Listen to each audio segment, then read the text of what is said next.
How to add Gmail to Outlook? It's very simple. All you have to do is open your Outlook and tap on the setting option at the top.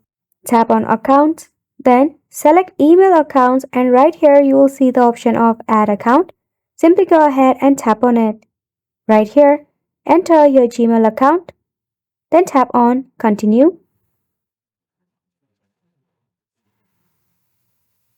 Tap on Continue once again.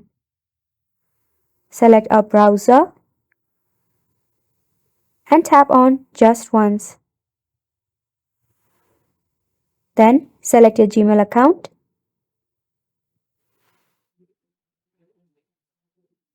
Scroll down